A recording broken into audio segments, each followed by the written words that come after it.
Did you know, around the world, many people are delaying or reconsidering having children due to concerns like climate change, conflicts, and pandemics, contributing to a global drop in fertility rates. Meanwhile, people are living longer than ever before. Did you know it took thousands of years for the world's population to hit 1 billion, but in just 200 years it has surged, reaching 7 billion in 2011, nearly 7.9 billion in 2021, and projected to hit 8.5 billion by 2030. Why this brain teaser? Well, today is World Population Day, a time to focus global attention on population-related issues. This year's theme is empowering young people to create the families they want in a fair and hopeful world. And on that note, welcome to this Friday's Jamaica Magazine. I am your host, Audrey Williams. We have a lot in store for you. But first, the news.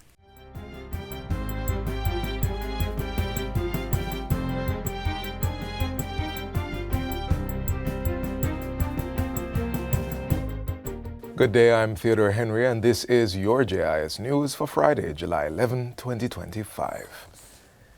Government's $80 million Westland Port Expansion project has now gotten off the ground, promising expanded cargo storage with new berth facilities and the introduction of a modern automated gate system for domestic cargo at the Kingston Freeport Terminal. Prime Minister Dr. Andrew Holness was on hand for yesterday's contract signing between the Port Authority of Jamaica, PAJ, and the Kingston Freeport Terminal Limited, KFTL. It was followed by a groundbreaking ceremony to signal the start of work. This first phase, covering 15 hectares, will focus on strengthening soil conditions, eliminating ponding and flooding, upgrading security, and setting the stage for seamless high-volume operations. The second phase will follow without delay upon the completion of the first. This is a strategic expansion. By reducing vessel waiting times and increasing cargo throughput, we are positioning Jamaica to capture a greater share of global shipping activity and cement our place as a logistics leader in the region. This is also part of government's plan to relocate the Tinson Pen Aerodrome to the Norman Manley International Airport and transfer the vacated lands for expanded port development to ease bottlenecks in traffic between Portmore and Kingston. The Westlands Agreement, alongside the Tinson Pen relocation, will ensure that the Port of Kingston will not only grow, but will grow without any constraints in the near future, meaning that after this is done, you can look forward to accelerated growth of the port. Prime Minister Dr. Andrew Holness has welcomed the European Parliament's decision to delist Jamaica and Barbados from its roster of high-risk countries for money laundering and terrorist financing. In a vote on Wednesday, July 9, the European Parliament endorsed the European Commission's June 2025 recommendation to delist several countries, including Jamaica and Barbados. The move comes after sustained advocacy by both Caribbean countries, culminating in strong appeals by Mr. Holness and his Barbadian counterpart, Mayor Motley, during the recently concluded 49th CARICOM Heads of Government meeting in Montego Bay. Dr. Holness, who is also the chairman of CARICOM, says the designation has real-world consequences for citizens and businesses in the region. For the average person, the overbearing regulations are a great frustration. And they could easily conclude it is just the inefficiency of government, why we have to fill out so many documents and provide so many forms of identification and answer so many questions to transfer $100. Not understanding that there is a global architecture for anti-money laundering and other requirements imposed on states by various global entities. Also removed from the list were Gibraltar, Panama, the Philippines, Senegal, Uganda, and the United Arab Emirates. Minister of Tourism Edmund Bartlett says there are plans to develop a local-first policy that will ensure Jamaican developers are first in line for buyers before going anywhere else. He was speaking on day one of the 11th staging of the Christmas in July trade show Thursday. And we're going to create the legislative and regulatory framework to facilitate the Jamaican supplier and to enable long-term contracts to be established between our own manufacturers and our agriculturalists and the hotels in Jamaica. Highlighting that there are a number of commodities essential to tourism which are not produced on the island, the minister says the goal is to encourage stakeholders to seek out local suppliers before looking elsewhere. Find the Jamaican who can produce. Let the Jamaican supply. Where it doesn't exist, then you go for it. Meanwhile, Director of the Tourism Linkages Network, Carolyn MacDonald-Riley, says the Christmas in July trade show has been witnessing a growth in the number of manufacturers that participate each year. This year's staging of the two-day annual trade show, being held under the theme Tropical Wonderland, wraps up at the Jamaica Pegasus Hotel today. It features 180 local manufacturers selected from 387 applicants, 106 of which are newcomers. It has been getting persons start up, assist them in development programs, taking them to other activity outside of Christmas in July. Tourism Minister Edmund Bartlett says his ministry plans to continue building on the platform using 3 elements. Training and developing to build capacity to produce more and better and wider variety of these creative outputs. And then secondly, to create funding and lending to them to build their capacity to produce more and to produce more. But better quality production and to also create efficiencies in their production so that the price points that they have are competitive. The third one, he says, is to assist with marketing the products. A family in Brompton, St. Elizabeth is now enjoying their new $6.7 million home, all thanks to the government's indigent housing program. The Farquharson family have upgraded their previous substandard living conditions with a fully furnished 2-bedroom home boasting modern conveniences. While handing over the keys recently, Minister of Local Government and Community Development Desmond McKenzie pointed out that this was not the only family to benefit in the parish. St. Elizabeth, since we have started, I've seen investment of close to $100 million of indigent housing support in this parish alone. Over 6 units have been constructed in this parish. Agriculture Minister and Member of Parliament for Southwest St. Elizabeth, Floyd Green, praised the initiative. Genuinely, it is transforming lives and transforming generations. It is not just for now, but to ensure that families are able to have a stronger play in the Jamaican society and that they will see better. And finally, Jamaican farm workers in the Canada Seasonal Agricultural Workers Program now have extra support for their children's education through the new Field of Opportunity Scholarship. The $500,000 scholarship program was launched on Wednesday at the JN Financial Center in Kingston. It involves a partnership between JN Money Services and the Ministry of Labour and Social Security. The program will award 6 one-time grants of $50,000 each to primary students, $75,000 for secondary children, and $125,000 for those at the tertiary level.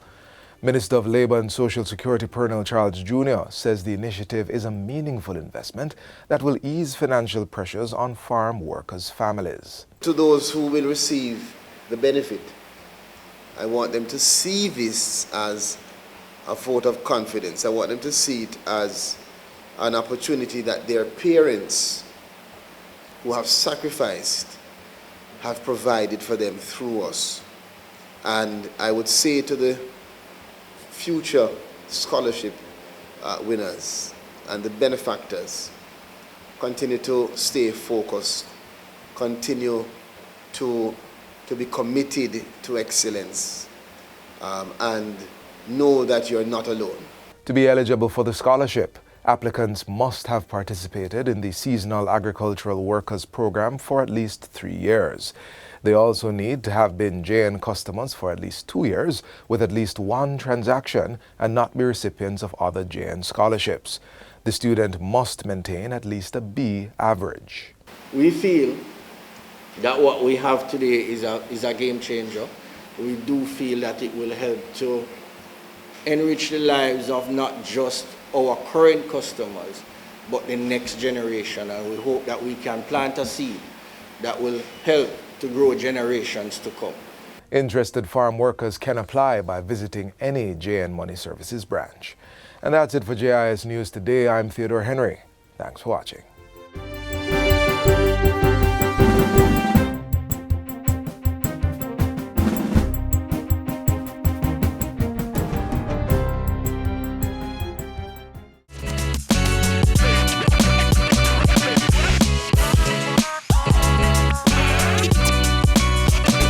Thank you for staying with us. If you've passed the stage of having children, or if your desire is simply to give back to humanity, you may want to consider adoption. While there are still some stigmas surrounding this option, our next feature will provide real insights and let you know what to expect.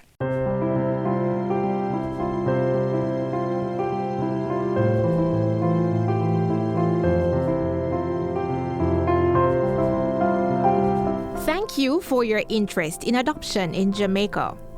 Please download the adoption guidelines below, which are intended to assist you with the completion of your application form. You are required to complete and enclose the following documents: application forms, child's medical forms, adult's medical forms, any other information relevant to your case, such as affidavits, birth certificates, death certificates, and court orders.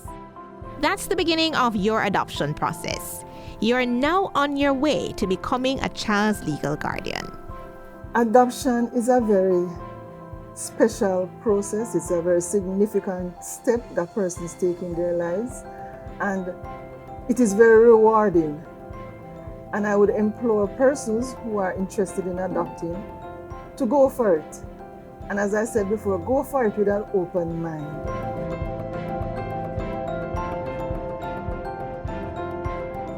People misconceive adoption because the stigma that is attached to it, in that persons, I don't know, maybe it is a cultural thing, but persons don't willingly talk about adoption. It's mostly a secret, and you find that people go away with the wrong ideas, in that persons believe that maybe the process is too long, maybe they believe that we should not have such a rigorous process, but you have to understand it's a life commitment, and you want to ensure that a child being adopted is being placed in the best possible placement.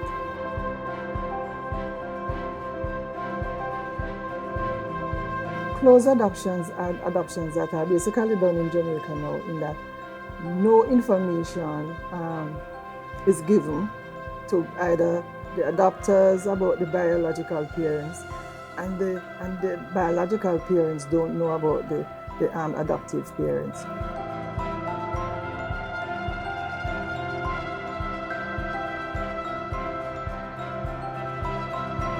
The process for adopting overseas is basically very similar to the process for Jamaica, whereby you are needed to fill out the form, get the necessary supporting documents, birth certs, marriage certs.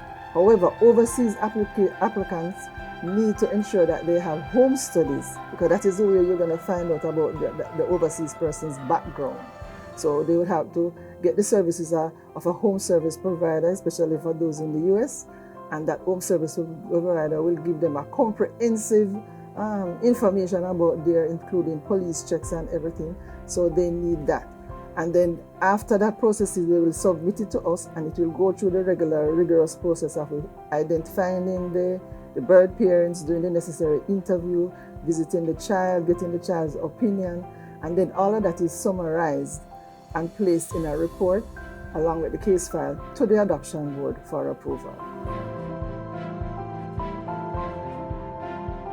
Persons who are allowed to adopt children in Jamaica are single male, female, couples, persons over 25 years, if you are a relative, you have to be 18 years and over.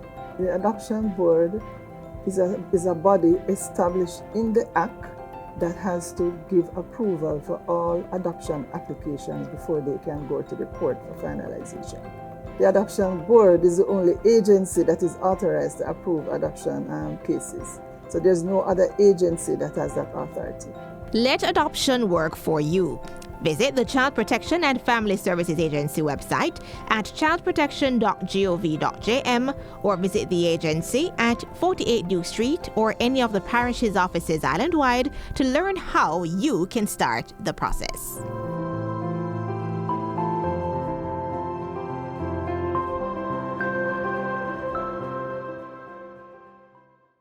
In our upcoming feature, we take you on a guided tour of Jamaica's new state-of-the-art forensic pathology autopsy suite. From sterile examination rooms to high-tech imaging labs, this modern facility is setting new benchmarks in forensic science. Historic step forward for national security, justice, science, and public health. Jamaica now leads the Caribbean in forensic advancement.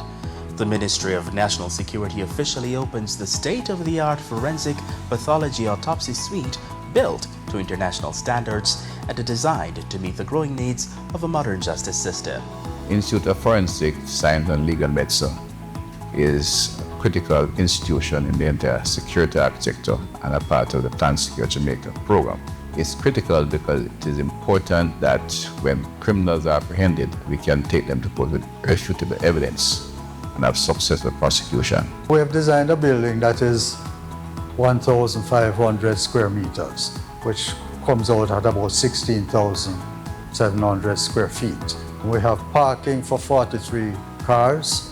We have covered areas for places like when the bodies are brought in, they brought them under the shade, take them into the area where they weigh the bodies, and then they take them into the cooler rooms. This particular room is what I consider the engine of the entire building, where 10 people who would work in here as pathologists, totaling 120 bodies can hold in this building. So, for example, if you have an earthquake and we have problems in the country, this building can't stop. It has every backup that we can say to make sure that nothing stops. It has to run. And there's a lot of equipment and rooms. Also, how people come into the building. The police are properly positioned that they can control anybody coming into the building. Also, there are cards that some people can allow into some areas, others can't. So those are the kind of things that go on. It is very sophisticated. Jamaica has not had a national, public morgue since the 1970s. My understanding is that the facility was destroyed by fire. Now, what this really meant is that we were conducting, postmortems in private funeral homes, in an unregulated industry. And when you consider the justice and security implications of that, there was really a need to have this facility in place at the earliest opportunity. This project was started in October 2021, to be exact, the 14th of October. My experience with this, I think I've learned a lot on this building, being the first building of its kind in the Caribbean. And it's a unique building. Most of us, if not all of us who work on this building, see it as being unique to the country. Students, policemen who can come, look at what the pathologists are working on, and we can ask questions as they work along. And that applies here as well. This particular one behind us is really the one that the police use. And if they have questions, they can talk to the pathologists from the room up there and make their own notes, because all of that sometimes comes into the courts. There is a nexus between security, economic, and social development. No doubt about that. All right? What this facility will do is to contribute in a very meaningful way in improving the investigative capacity of law enforcement and all the other entities, within the justice system, the courts, to have access to forensic certificates in a timely manner to ensure that the right perpetrators, are brought to justice. You can see how it will actually strengthen security, justice, and by extension, economic and social progress. There is no doubt that a quality criminal justice system is important for national development. And that's what the forensic, the autopsy suite brings to the table. It's going to be groundbreaking for our country in terms of the national security implication. Ultra-modern facility, certainly the best in the Caribbean. This facility is more than modern equipment. It is a testament that the government remains steadfast in its commitment to truth, accountability, and the pursuit of justice.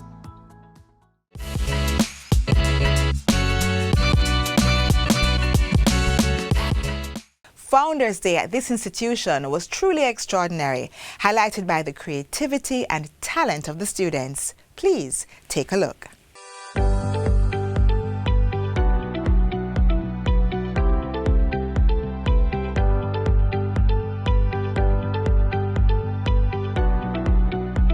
There is strength in the youth, endless amount of blessing in the one that is gifted.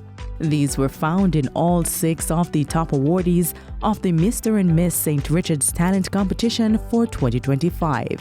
St. Richard's is 93 years old, and we wanted to be a little bit more intentional about how we celebrated our Founders Day. So we spoke with the PTA and we came up with the idea of celebrating the talents of the children. So we came up with the Mr. and Miss St. Richard's Talent Competition. And stepping up to the podium were the Believer, the Lioness, the Rocker, Beethoven in the Making, Sir Praise, and Mrs. Moves.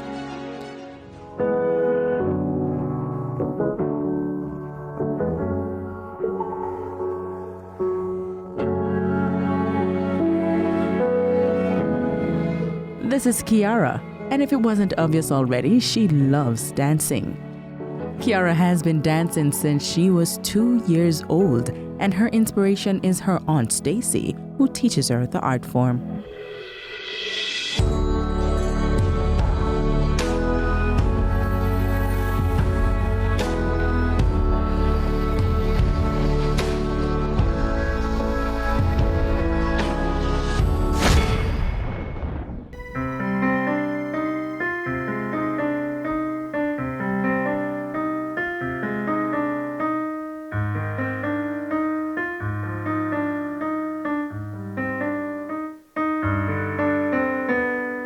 Savannah discovered her talent for playing the piano at age 4, a born crowd pleaser. She enjoys the joy on the faces of her audience as she plays.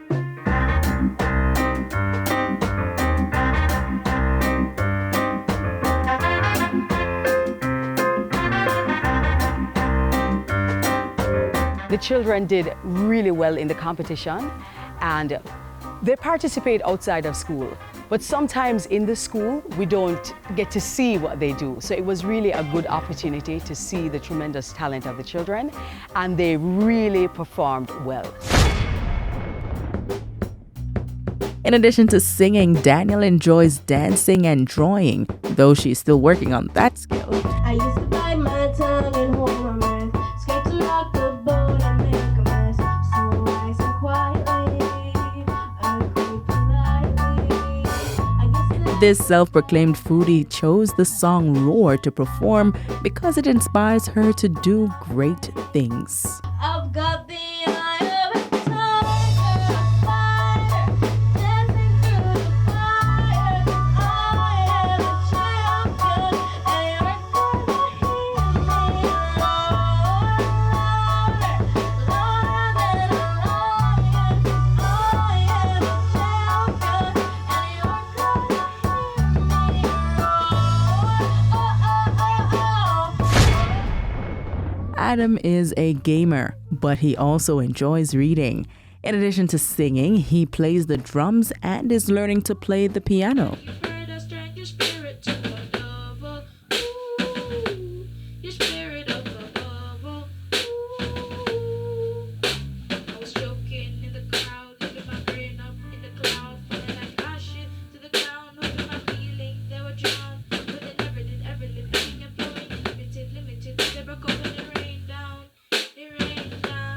One of the things that I think is really important and the whole school community feels important is to encourage children to develop their confidence.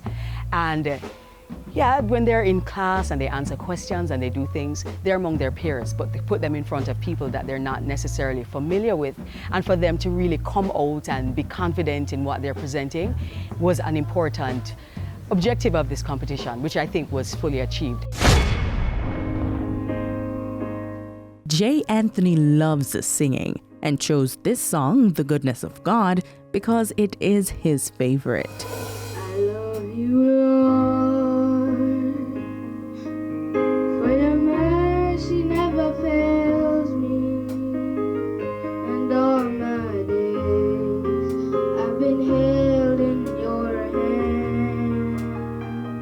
From the moment that I wake up until I lay my head, and I sing in the goodness of God.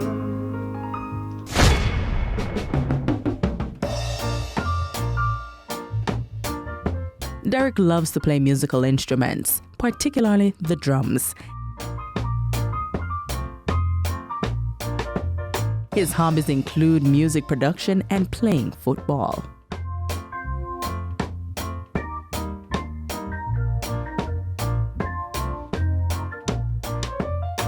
These talented youngsters have some words of encouragement for other young people struggling with stage fright. To just go on stage. It doesn't matter who's watching you. Just have fun with your talents. No matter if you're nervous, take a deep breath and look forward. Do your movements and have fun.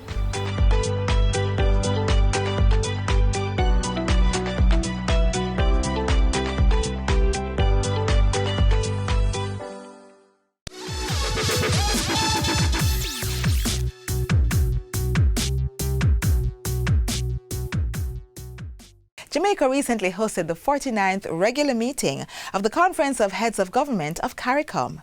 Now, maybe you're one of those who believe that real independence means standing completely on your own, no outside help, no partnerships. But the Prime Minister of the Commonwealth of the Bahamas has a message that might just change how you think, not only about our country's future, but about your own life as well. I think we all have a saying, 2 heads are better than one.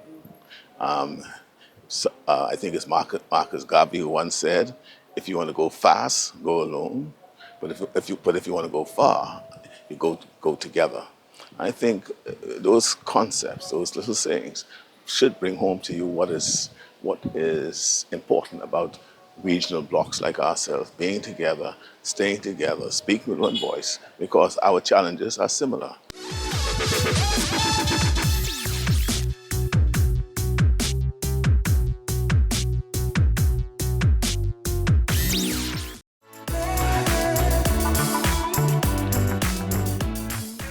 We've come to the end of our program. For a full recap and more, visit our website at jis.gov.jm.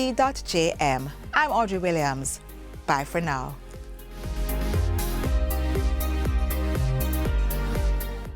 This has been a production of the Jamaica Information Service, the voice of Jamaica.